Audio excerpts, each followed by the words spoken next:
All right. Can you hear me still okay, Tom? Good. What? Good. You can't hear me? Are you still there? Yeah, Okay. I'm here. I'm just kidding. All right. Asshole. Gotta fuck with you a little bit. Sure. Okay. So here we go. We're back, buddy. We are. I went with the John Lennon hat this time. Oh, really? Yeah. In, Well, in that's honor of our guest who likes cool hats. This is one of my favorites. This was actually my grandfather's. He got it in Greece. It says made in Greece. It's a Greek fisherman's cap. And this is kind of like John Lennon wore things like this. So I figured. okay. So why was your grandfather wait, he was in Greece? Back that up. Yeah, Okay. my mom, of course, she's been a past guest. My Yeah. mom and her parents and my stepdad, they all went to Greece like back in the '80s, which is a story in itself because while they were there, what they did not know is that I had made a key to my mom's car, and I was staying at my dad's house. So my dad would drop me off in the morning so I could ride my bike to school.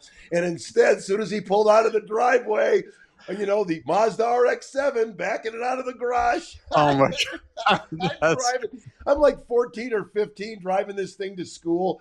And stupid me, I didn't even know. I'm like, I'll park right out in the front of the school, like right out in front. So I like parked out in front, right there in the circle drive and just turned it off and walked in. Oh my God. wait, what the fuck does this have to do with the hat? I'm so Because confused. they were in Greece buying this hat, and I was driving my mom's I've car. never seen you wear that hat. That's a first. Well, yeah, and you never heard the story about me driving my mom's car at 14 throughout the streets of Detroit. And now that I have heard that story, I'm glad. Yeah. It's That's life great. changing, isn't it? Yeah, it'll end up on the Riveting. floor. Absolutely riveting. Tom and D. Tom and D. Two middle-aged idiots. How are you doing, man? I'm doing well. I had problems with my real estate situation, my realtor. So I have a new realtor and I've done a lot to my house. Might look a little different in the background. We moved some things around, brightened it up in here more. Yeah. Are you going through Redfin now? Yeah, Or I'm going through Redfin, man. I'm saving almost 20 grand on closing costs. So that's cool. that's awesome. So your contract with your other realtor ended the end of April, right? The end Right. of the month? Of April. Okay. But this is probably, we record these in advance. So in case one of us, goes on a 3-week bender, we still have things to put out. Exactly. Yeah, I don't know when this is coming out, but right now it's we're in early May. You're out from underneath that contract. You're now Yes. with Redfin. With Redfin.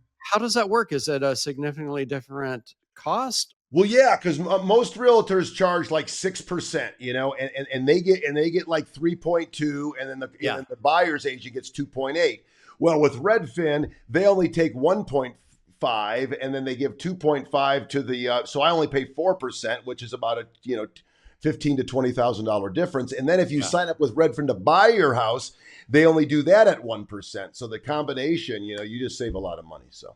Right. So, by the way, I just listened to this podcast, the New York Times, The Daily, and they had the whole story about breaking down the mysteries of this whole law change that's happened, where now you have to disclose who is getting what percent, because I guess Right. traditionally that 6% was divided up between the buyer and seller's agent, and the buyer typically paid for both sides of it. Right. And now it's supposed to be more transparent so that, you have the choice.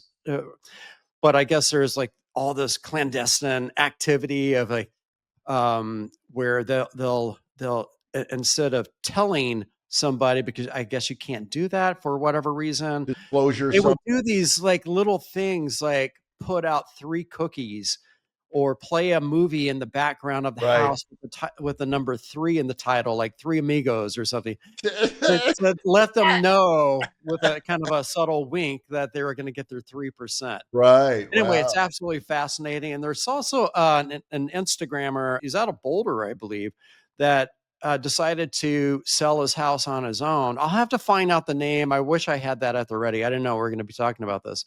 But people that are listening probably know who we're talking about. But this guy has been trying to do it and just getting so much pushback from just the National Association of Realtors, I think it is, NAR, not Everyone, NRA. everyone wants their little slice of the pie, as it were. They So, absolutely. Well, speaking of slice, I want to get a slice of your guest coming up. So okay, so I met this gentleman when we were in Los Angeles in acting school together, and he and I had a lot in common because we had both, kind of retired from radio to go, to go out to Los Angeles to pursue our dreams. But he had already done a bunch of stuff, and I recognized him. He's been in movies with, Stallone. He's been, he's done a lot of stuff when he was in Miami, and he's continued to do a lot of work. not Sylvester, but No, not Jimmy. Sylvester Wow. Stallone. Right. No. But no, and then he's written screenplays. He's had some success with some of those. He's done all kinds of radio work. He used to host, big time radio shows, and he's a musician. He's a voice actor, and that's how I got my voice over agent, was through him out in Los Angeles. So, and he's one of my best friends and favorite people in the world. And this is David Caprita. David Caprita. Wow. Hey, David, how are you? Boy, what an introduction.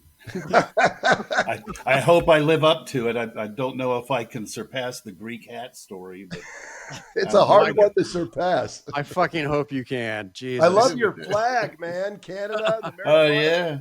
Leaf. Yeah, we've had that for years. Nice. And then when we moved to Atlanta from LA, which a lot of people did at the same time, we lost that. And then there's another flag you can't see.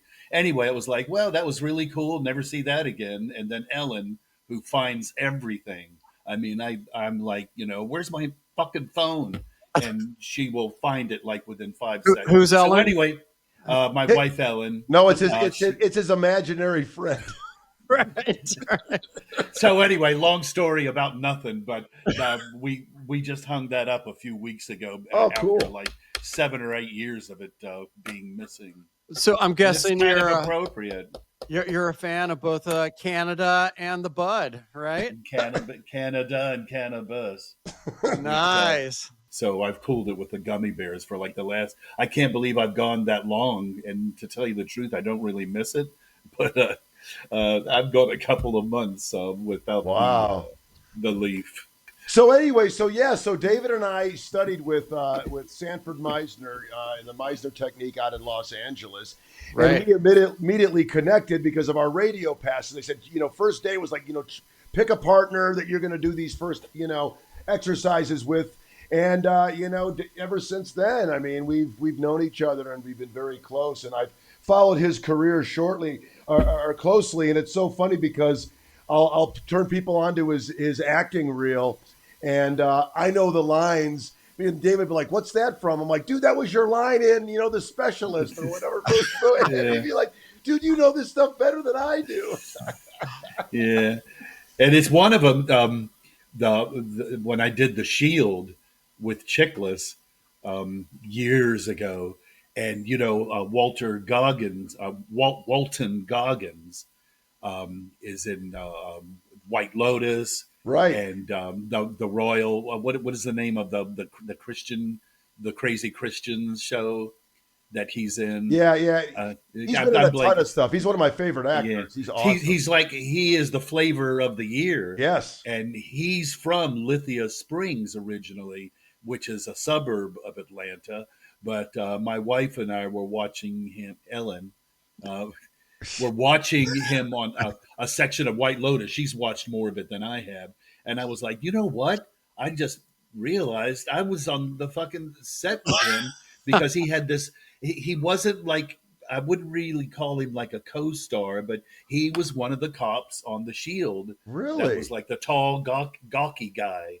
That was like he was like a deputy or something. But that was one of his first big, quote unquote, big roles was. So, well, I don't know if you've heard of the show. You never know. I don't know if you've heard of the show Justified. Justified is great. Yeah. With what's his name? Oliphant. Timothy Oliphant. But he played a pretty main character on that show. That was really the first time I was introduced to him. And then I was watching Sons of Anarchy, and he played a trans person. Right. And it was like so amazing because, it was like totally different character from the last one. And now you see him on White Lotus, and he's this real asshole kind of guy. But all these characters kind of develop in this show, and he's. But you're Yeah. right. I saw him on a commercial recently. I mean, he's really turning into a full fledged Yeah. movie star now. So that's cool. Yeah. It's great hearing about other people's careers, but I'd love to hear more about David's career. Well, it's so funny that I think when I got started in, I've always been a self-deprecating kind of insecure type of person, which is really weird because I was on radio and I was either had my own morning show or I was like a sidekick on other people's morning show, which is like you really wear your life on your sleeve. But Yeah. I wasn't like that in my real life, and so when I moved to LA, I was kind of like, yeah, I've done a few things and all. And all of a sudden, I would be at a restaurant and people would be staring and mumbling to each other. And it literally was years. I was like, they're recognizing me from the bits I was fortunate enough to book over the years. And Yeah. I never really considered myself that type of actor. But as the years have gone by, like what you're saying, like what Tom said, turning people onto my reel. And I was like, yeah, I guess I am now that I'm in my 70s, that I can kind of look back at some success and say, you know what, compared to other people who bailed out of acting, who were the same age or a little bit younger than me, that, went on with their lives. I'm probably one of the handful of people that still have my hand in it. So I Yeah. guess I got that going for me. No, that's great. And having that history and play into these different characters, you run into people all the time, especially out in LA, where you recognize them, you try to remember what show it is, and sometimes it's because it's from multiple shows. You put this image in your head and you can't quite figure it out. But yeah, I know what you mean. Yeah, I would say the one thing that I've learned in Atlanta, I had a casting director friend who we were both from Miami, and when I And moved to that's where you are LA, now, right? Atlanta? yeah, Yeah, okay. and she around the same time in the 90s that I moved to LA and eventually met Tom later that year. She was a casting director that moved to Atlanta and continued her career. And when I moved here about 5 or 6 years ago, she said, Dave, if you would have shown up here 8 or 9 years ago, it would have been like Miami, where you went to an audition and it was like you and three other guys that looked like you. Yeah. And I would, even though I had hardly any experience and I'd only been to a couple of acting workshops, I really didn't know what the fuck I was doing. But I was pretty fortunate to book things down there. And so I was thinking, when I moved here with Ellen to Atlanta, What's her name? Fake Ellen. Fake Ellen. yeah, you'll see eventually whether she's real or not. But anyway, my point is, I was thinking, okay, if I'm going to move, I never thought I'd move east of the Mississippi again. And Yeah. a scant few months later, it just got so untenable. I mean, I was living the dream. It was Yeah. like I was a part-time jock on one of the top radio stations in the country, but it was after money, so I was doing okay. One thing that David did, which was pretty cool, was the movie Till, which was up for some Academy Awards and stuff. The one that Oprah produced, the whole story. David can tell you, but Oh, David right. he played the Southern bailiff. All rise. Yeah, that's it's really funny. I look back at it like The Specialist. I think I talked once, maybe twice in that entire movie. And see, I don't think you can, somebody like me that was just getting started in acting, I don't think you can book stuff like that anymore because people that are much more famous than me and have a much longer resume, they go for stuff like that now, where you would have actors like, oh, I'm not going to audition for that little part. But Right. now, if it's kind of especially with the way television has blossomed the past 15, 20 years, it's like those parts that would have gone to somebody like me. People like to star fuck, so they're gonna choose somebody. And voiceover work is like that too. If they can hang out with Ed Harris for several days, they're going to hire him for one of those quote unquote small parts. Which is really funny because we were trying to get Ed Harris today. You'll He do. follows me. He follows me everywhere in my goddamn career. Yeah, we're gonna bring Shecky Green on as well. Actually, that's really funny because I just remembered that I was fortunate enough to be the voice of UPS. And I was like, really? I booked this and I made a chunk of money at it.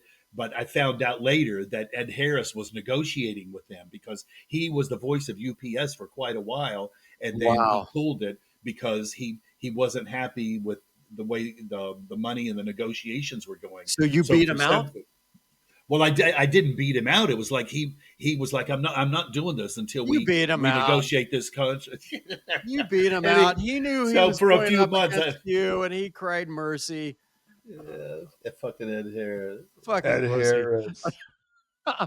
Anyway, but yeah, so it's like Atlanta is kind of like a suburb of New York now, as Yeah. far as like theater. I really miss theater. I've auditioned for a few things, and I produced one of my own plays that I wrote and starred in it. Nice. But other than that, it's very cliquish, and Yeah. it's like trying to audition for off Broadway or something around Yeah. here. Well, with TV and film too, but we would do a lot of stuff in Atlanta. That was kind of the early 2000s, I think. And, they had a lot of big stages there and big infrastructure with labor pool and all the things that you needed. And I think that was kind of pre New Mexico boom. Right. Yeah. And then, different tax incentives that go through various states and building up those regional infrastructure to attract people. I think maybe Atlanta, it was a little, I don't know, maybe they lost a little bit of their competitive edge. I'm surprised whenever I watch Turner Classic Movies or Criterion, we will run into Ellen and me. We'll run into a film and we're like, God damn, this was like shot in Atlanta, like in '69 or '72, and Yeah. everything from Deliverance to Fried Green Tomatoes. So I think even before CNN, it was kind of known as a Okay. good location place. That Atlanta. It's really funny how it stands in for like upstate New York or Canada or like Illinois. Just if you go north of Atlanta and it's hilly and mountainous, and it'll stand in for like the Ozarks or Colorado sometimes. Right. So it's a good compared to Florida, which is I mean, if you're going to shoot in Florida, it's probably going to be like a TV show about the Everglades or Flipper or on a boat or but Atlanta can stand in for quite a few places. Yeah, and the same thing with Colorado, and we talked about this on a previous episode. That Colorado, you can shoot in the city, you can go out east and shoot in the plains, you can go up to the mountains and shoot in the mountains. Pretty much everything but the ocean you could shoot here. But as Darren and I discussed on a previous episode, it's that infrastructure. It's that having the catering companies, having the grip, the electric people, the lighting people, where you can And just come prop in. houses And and prop Yeah. houses. costumes. Yeah, right. Darren once, Yeah. this is kind of funny. Darren bought a prop house once in Los Angeles, and one of my part-time jobs was like going out there with the key and letting people in, but this place was a mess. It was the most disorganized warehouse full of shit. Right. And am I supposed to write this stuff down? Like everything? It was like a little side hustle I had. Oh, so okay. You actually reminded me of something too. If I can tell this quick story here, when I left Los Angeles, you reminded me of it with fake Ellen, because I used to have pretty good sized crews around, and and I had people fielding a lot of things. But then after I left, it was just me, and kind of still is. But at that time, I didn't have anybody that was like dealing with clients. And so if I missed something in a meeting, I would have to figure out a way of trying to get that information for the production without looking like a total idiot, like I wasn't listening. So I made up a fake assistant, gave him a fake email. His name was Paul Millenick. And That's a good one. yeah, I've worked Paul's with my him a middle few name. times. Melanick was like an amalgam of a couple of different people that I knew and kind of put that And name your middle together. name. Middle name from Paul, right? And then, but I would reach out to these people and said, "Hey, just recapping some information that Darren gave me. I'm missing this," Brilliant. and would ask these questions on behalf of myself, so I wouldn't look like an idiot. That But is really Paul, brilliant. the intern, assistant, whatever he was, yeah, he could ask anything, and just looked like he was covering his bases and trying to fill in the blanks. And it would make him look like he's the idiot, not you. Just like, Darren told me all this stuff, but I don't think I took good notes. What did you say about this? Exactly right. I think I got this Well, right. if it's good enough for Donald Trump, he used to do that in his real estate business. He'd pretend he'd pretend he was his own agent, and he Oh would yeah, call that's up the right. New York Yeah, Post or the New York Times and yeah, go like, "This Donald Trump guy, he just got a deal the other day. I think you should write about it." yeah, And it's right. like you listen to those tapes now, and it's like it's fucking Oh, I know. DJT. I've heard that. That's hilarious. Yeah. That's That's so great. funny. That's so Yeah. funny. So, what's a fake Ellen sound like? I wonder. Ellen's I'm just great. kidding. She's from Fake Ellen is great. She's a great actor Yes, she is. herself, and for being from Brooklyn, she's got a great Southern accent. It just really pisses me off because she's kind of like one of my many other friends who like moved on with their lives. And I told her, I was like, you know what? If you were half as because I don't consider myself a very aggressive go-getter, but I says if you just did half of what I've done since we moved here, as far as like looking for an agent, getting new headshots and everything, she'd probably be booking shit much more than I would, because she's a very talented person. Your camera And just. Yeah. yeah, but she's I don't know. It's I will say she's this though. I've known Ellen. I met Ellen before she was even dating David because we have. It's a long story, but anyway. But Don't tell Ellen me came you out. hooked up with Ellen. Ellen, no. Yeah, I wouldn't mind. No. Ellen came out to visit her friend Easy. Lisa, and as it was actually, they came over and we had like dinner and stuff, and then all of a sudden it's like David's like, "Well, I'm bringing this wonderful woman, back to Los Angeles with me," and I'm like, "Oh my God, we've met you. You came over for dinner with Lisa." But Ellen is a yeah, wonderful, wonderful person. I mean, David is so yeah. lucky to have Nice. someone so supportive and unconditional love, and she's so clever and quirky and beautiful. And but you're absolutely right. Everything I've seen her do acting wise, she's really really good. And with accents and stuff like you said, her southern I accent. know. It's hard to believe that she's from Brooklyn doing that. It's so realistic. Yeah. Question for you: with everyone loves like a good behind the scenes story or favorite moments. Do you have like a favorite moment or anything that just like a Yeah. little mishap or something that happened?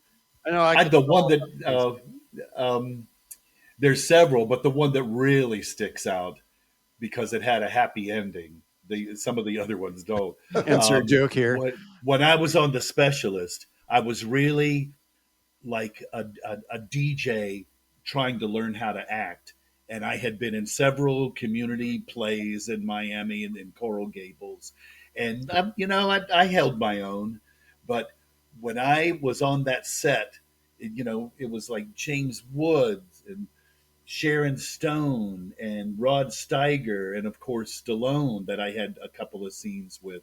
And so I was like I was saying, I was just kind of an insecure guy, and I was surrounded. Everybody was from California, so and it was one of the things that inspired me to move to LA after I booked The Specialist. I was like, I really want to learn how to do this and how the business works. But I just remember the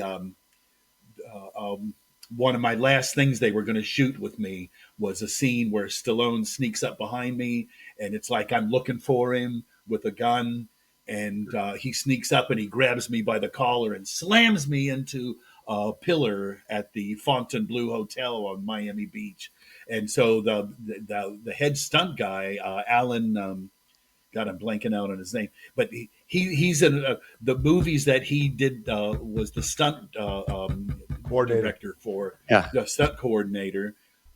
He always got a speaking part. Yeah. Because Many of the them do director's because like, they have to play the role and do the action. yeah. So, yeah. Right. So he calls me up the night before and he says, "Hey, just wanted to touch bases with you. I know, you're not really a stunt person and everything, but just practice tonight, just like, like he's going to slam you, and just practice in your living room of Right. like." So I did what I could, but the next day I was so nervous, and it was like, it wasn't just a stunt scene. It was like the Fontainebleau, there's been an explosion. The Fontainebleau is on fire, and it's like I'm looking for him, and there's literally hundreds of extras running back and forth, like, Yeah. oh, where's my baby? And so every time we did a take, it was like I was like holding the gun, looking for him. Stallone comes up behind me, and I'm like so clumsy, and you can tell that I'm not really falling, I'm not being really slammed.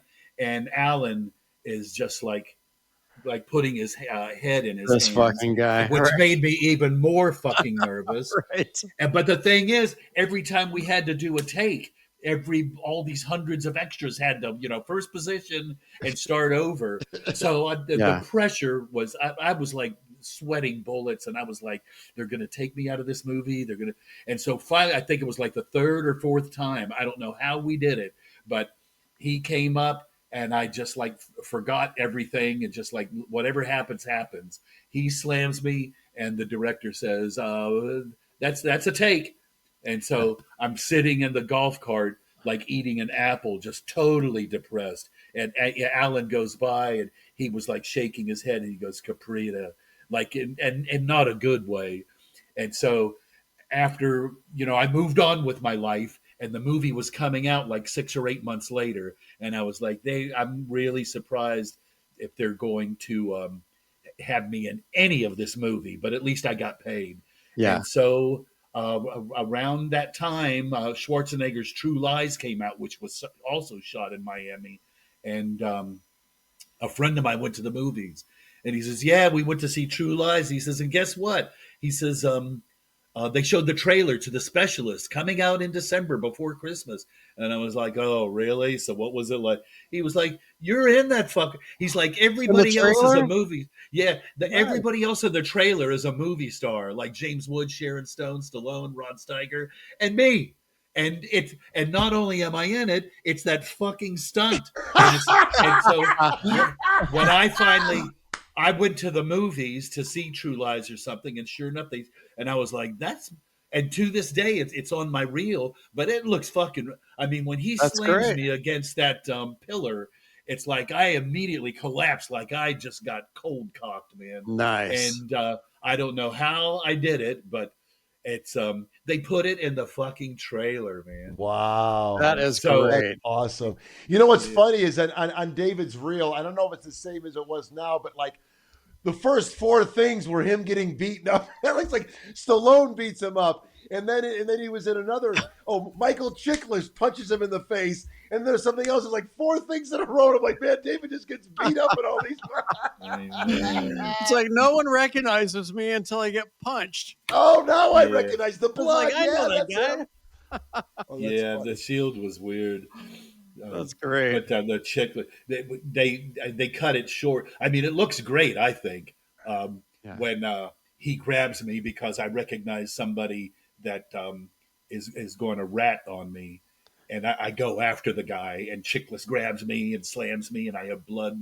But then after that, he was like, "Well, when's the hit I know all happen?" the lines, David. If you want me to go through them. Okay, you guys here. You play Stallone? Oh, I don't say much. 128 Escodita. What is that? Cigarettes or something? So your smokers can, so your whatever can cough in peace. Next. Oh yeah, he's looking up stuff on the computer. Check it this and one. I'm, It may be nothing. These address. And then he gives the next address, and all of a sudden he goes, "What was the guy's name?" He goes. Then David goes, "Hagop," and then he turns around and goes, "Thratch," and he's like, "You're still alive," and all of a sudden, boom! I'd go after him. But the thing is, it's like you never know But it's like after he like holds me like, and I'm laughing in his face, and I have blood, and I'm like, "Fuck you!" And he like actually lifted me up and slammed me against the wall, and this chalkboard like falls out. It was like fucking great. But Oh, then that's when they good. showed it, they cut that. I mean, that was the money shot. After Yeah. he beats me up, he slams me against the wall, and they cut that part out. But Mm, you never yeah. know what they're going to do. You just got to do the work and Right. move on, move on. Exactly. It's so Especially if true. you're working regular, you know. It's kind of Yeah. like this show. I mean, you may your whole segment may be on the editing room floor, David. It's like I hope so Right. because Oh this man, I is forgot to hit record on this too. So God. This is the most I've talked about myself since a Coke party in Miami at 83. Um, what is that famous line? It's like, but enough about me. What do you think about me? Joan Rivers would say that all the oh, time. I remember as a kid hearing, speaking of great quotes, hearing Jimmy Cagney saying, he was being interviewed on something. I don't remember what it was. When you were trying to deliver a great line, they were asking him, like, what's the trick? What's the trick to acting? He's like, it's the same thing in life. He's like, find your mark, look him in the eye, and tell him the truth. Yeah, And yeah. I thought that was just so great. And what that truth is, what's written on the page. It's whatever you believe your truth to be as an actor. Exactly. Yeah, Yeah. Exactly. or like they said at the Sandy Meisner always said, you know, like, and I hear actors when I see them on Colbert or Jimmy Kimmel or something, and they will bring up, yeah, you know, my imaginary circumstances, you know, and you never reveal what you were thinking, but Yeah. I've heard that term from people who didn't even study Meisner, was like, you know, coming up with imaginary circumstances and really believing it. But I Yeah. think for me, the one thing that was great about the Meisner technique was, and other techniques, I'll concentrate on this too, is listening.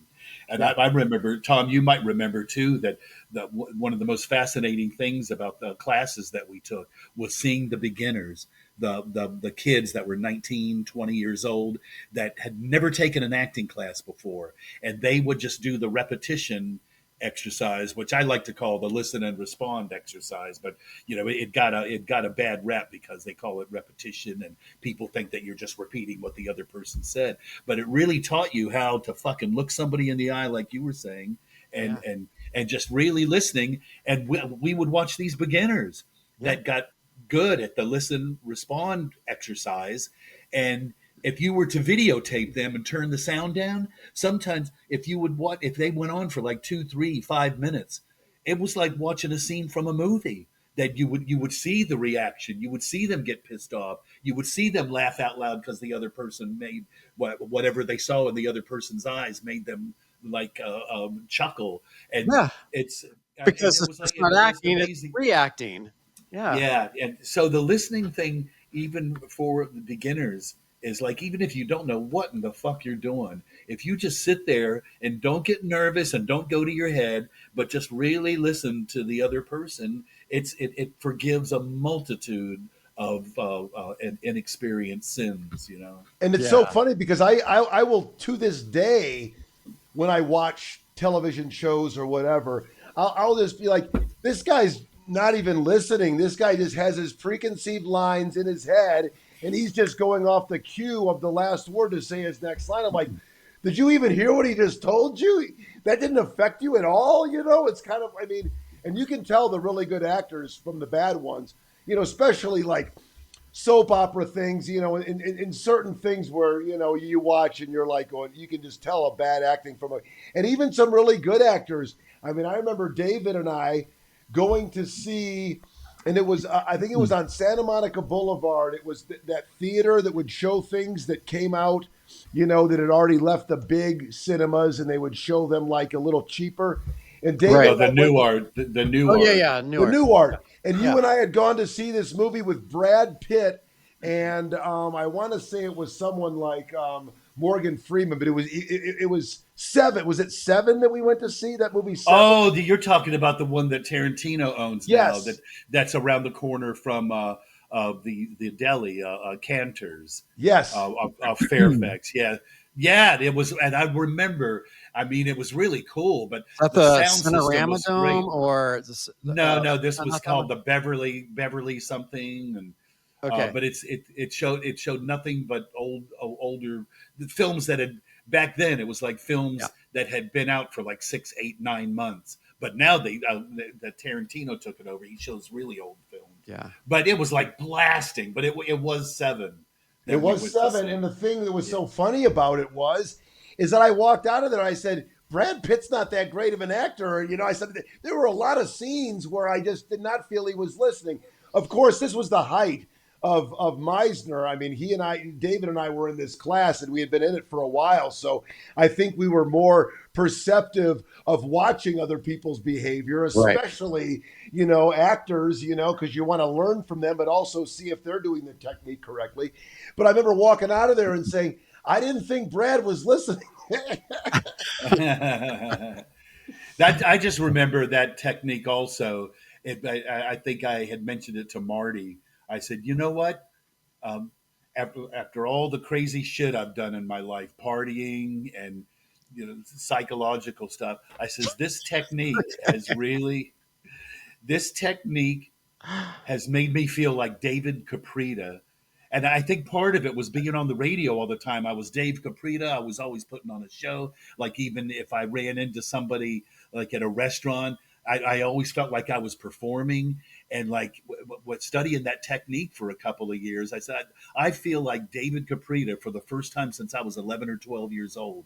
It was just like all of a sudden I felt like me for the first time in decades. And I think a combination. And it's pretty amazing too because it really ties in with the Buddhism that I've studied over the years. That he was this little Jewish guy from New York City that like was like the Dalai Lama as far as like all the things that he was like. Every little moment has a meaning of its own. And like if an actor like Tom was talking about, somebody that's not really listening. If somebody gives you nothing, that's fucking something. Because there's other actors who would be like he's not doing what he's supposed to be doing, and like Marty would say, well, how does that make you feel? Yeah. I mean Go with it. that should Yeah. fucking piss you off. So anyway, it was for me, especially not knowing much about acting until I moved to LA. Yeah. It was really enlightening as a person as well as an actor. Well, And I've it seen was- a lot of actors go off script too, just to heighten that scene and making sure that they have the right sort of engagement with, whoever Yeah. they're playing up against. I used to drive people when I I was. love seeing that. Yeah. After I graduated from the Meisner School, I would go back to Miami and be like in these big theater productions, and Yeah. I used to drive people crazy during rehearsal because I would be so full that I would be saying my lines, and I would toss in like dealing with the other person. I'd be saying my lines. They'd be like, "What the fuck is the matter with you?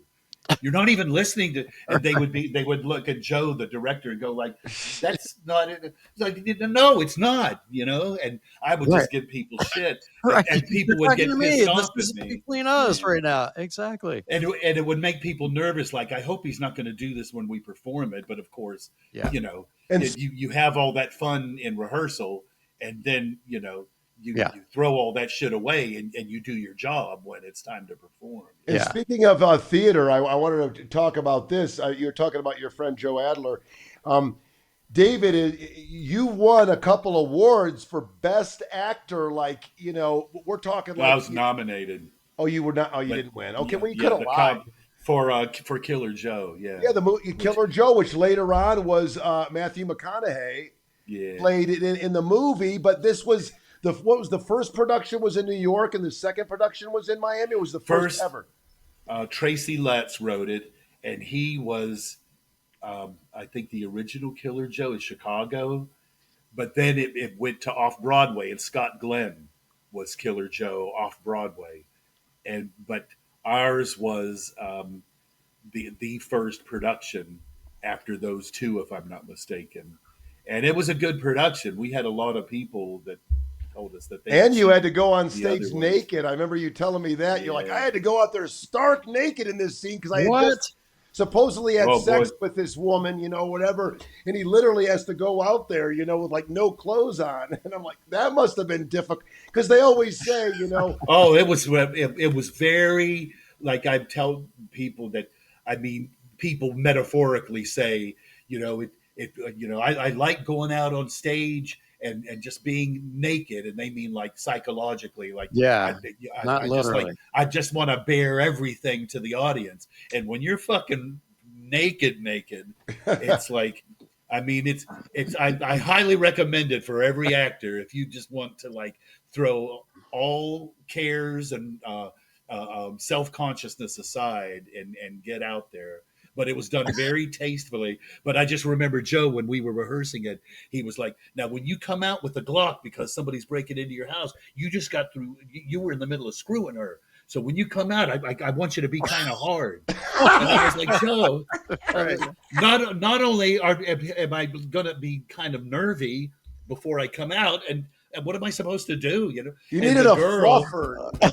yeah, well, the girl that I did the scene with, she's like sitting next to me, and I was like, Joe's like saying he wants me to be hard when I walk out, and she says, well, he's going to have to pay me a hell of a lot more if he wants me to do something about that. He's going to have to double my salary. She was Oh, hilarious. that's Oh my funny. But God. it was great. But Joe, I've seen productions in LA too where somebody is like Nick, and it's like so fucking self indulgent, where the Yeah. lights really bright, and the way Joe did it, this guy's breaking into my trailer, and I come out, and the lights were kind of dark and bluish, and I come out, and the audience is like, oh, because they can see I'm naked, but it's like I'm out there, and I put the gun to his head, and then he's like, it's me, it's me, it's me, and I was like, God damn it, and I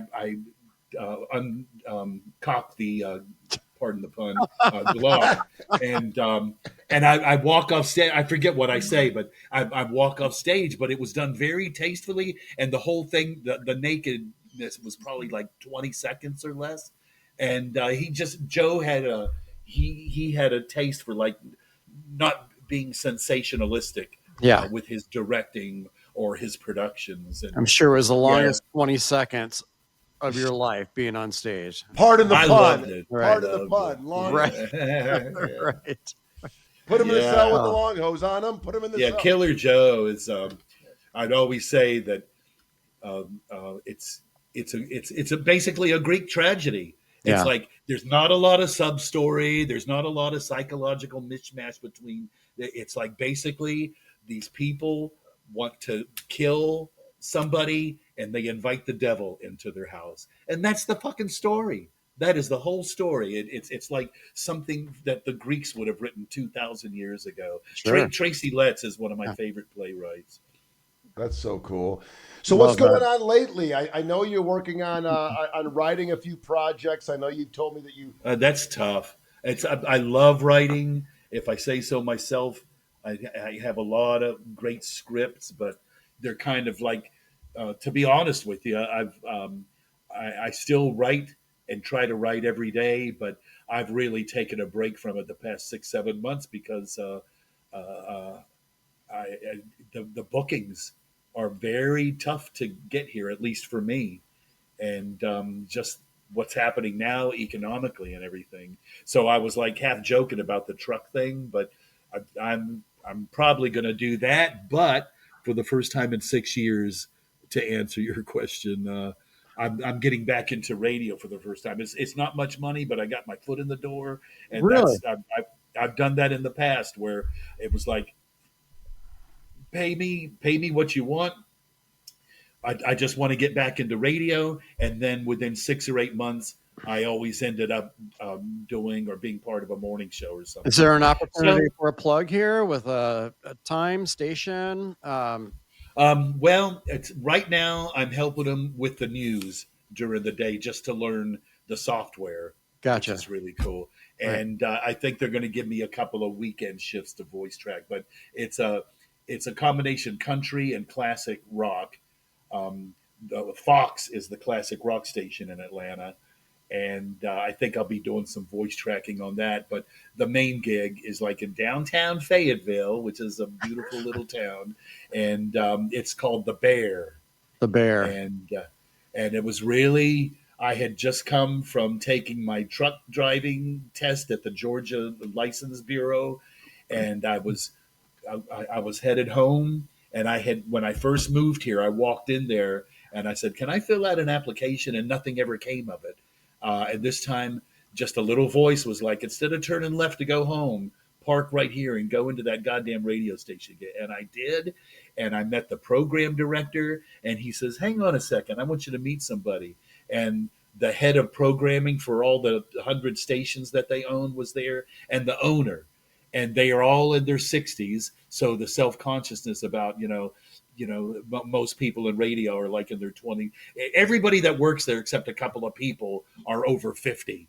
And so I felt Really? really at home. And I met the owner. He loved me. I gave him an air check. They loved it. And the next thing I know is like, "We don't have much for you now, but we want to utilize your voice and work." And so it was just this voice that said, "Don't go home." And I was feeling, I was full of piss and vinegar from my driver license test. And so the energy was right. And I just went in there and I just said, I just thought I'd drop by and say hi and see what was up. And the next thing I know, I was there for like 30, 45 minutes bullshitting with the owner and the head of programming and everything. And so we'll see what happens. But I think that's uh, a good lesson about, being assertive or just getting yeah, that face time, because that's so much more yeah, powerful than just in an sending in email a or something. resume or, just sending a random email. Being in there in person, making that connection, having a chance to feel your personality, feel your energy goes a long, yeah. long way. Absolutely. Yeah, yeah.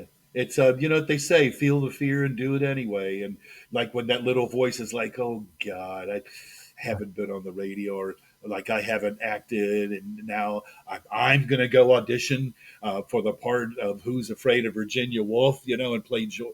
And it's like, do it anyway. Make an ass Why out of not? yourself. Yeah, You right. Right. know. I make an ass out You of never know. myself multiple times a day. Yeah. I Yes, We do I it. have We do like it I'm once a making an ass out of started. myself being with you guys on this goddamn exactly. We do it Right. once Don't a worry, week. no one is watching or listening to this anyways. podcast. Right. We don't have Well, an audience. So, it's just the three of us. That's it. Man, this it's has been really fun there's though. I mean, it's just there's so something very zen about that. there's Right. this is something really cool, and I've always kind of said this. I said the only reason that I would ever want to get married, it was just like would just be to have David, Darren, my buddy John, and my buddy Lance all like in the same room. And my friends are like, "Well, then why spend all this time and grief getting married? Just have like a guy's weekend, And I'm like, well, no one's going to show up for that. I mean, maybe, Dave would say, "Oh, I can't. Ellen's going to be out of town. I got to take care of the dog." Darren's going to be like, "I got to shoot that week," or Yeah. whatever. But it's like the wedding is like, Fry's getting married. Get the fuck I out. know. And Of then we course I'm go going to go. again 6 months later for the divorce party. Exactly. Yeah, I've been there, done that 4 or 5 times. 4 or 5 times. 4 or 5. Wow. That He's up. is You're on That'll number be 4, I think, right? that'll that be a next deep time dive. we'll stay away from talking about the professional stuff, and we'll talk about relationships next Yeah. That sounds great. Starting with fake Ellen, ending with She's uh, gonna love this. I know. Oh, by the way, during this shoot, they I don't know if you heard any hammering, but they actually put in the new sign for the new real estate company. When I was like up there watching, like that's Oh, that's great. Well, I can't wait to find out what happens with that. I'm sure me you too. can. Yeah, I'm ready to get out of this burg. I know for sure. Well, Yeah. David, thank you so much for your time. Well, thank Really, really you. appreciate it, man. You're awesome. I've heard about you so many times through Tom. I I think bet. we talked once or twice, like trying to connect, but we never have met in person. I can't wait to do that eventually. But it was great being able to Yeah. connect with you here and spending Well, some we time all with you. have. I'm sure for work reasons or just to get the hell out of Dodge. We, as Tom knows, we have this big house. The upstairs is like almost like an apartment of its own. People love staying here. It's got, huge backyard. Everybody loves our dog, and so if you want to get away from work in town for a few days, the door is open, literally. Well, I love that. I'm excited about the fact that instead of being a plane ride and a connection away from you, we'll be like an 8 hour car ride. So when I'm in Bloomington and you're in Atlanta, it's like, what are you doing for lunch? We'll leave at 8 a.m. and we'll meet in Tennessee. Yeah, Nashville. Yeah. There you go. Totally. Nice. Okay, guys. I Love guess that. that's it, huh? Yeah. Oh, we have David. we have a minute and 15 seconds, but I'm gonna bail so you guys can roll the credits. Yeah. Thanks again, David. Really, really appreciate it. You are absolutely amazing. And I Thank you. can't And you wait guys to are too. hear about the radio show and what's happening next. Thanks again. All right. All right. All Take right. care. Talk to you guys later. That was cool. So cool. Thanks for getting him on. That's great. Absolutely. I love that. It's one thing. It's funny that it's like my parents, love David, and it's Yeah. like, it's in my parents love you, it's funny that, I seem to choose friends and women that I've dated that are just good people, interesting, funny, there's no I don't have any boring friends, you know what I'm saying? It's like, That's great. Yeah. and I love that, but we just lost your video feed. I know. Hold on a second. Can you still hear me? Yeah, should I just sign off for us and we can both say later, dude? Can you still hear me okay? Oh, absolutely, dude. You're fine. All right. All right, are you ready? Well, with that, Later, dude. later, dude. Tom and D. Two middle-aged idiots.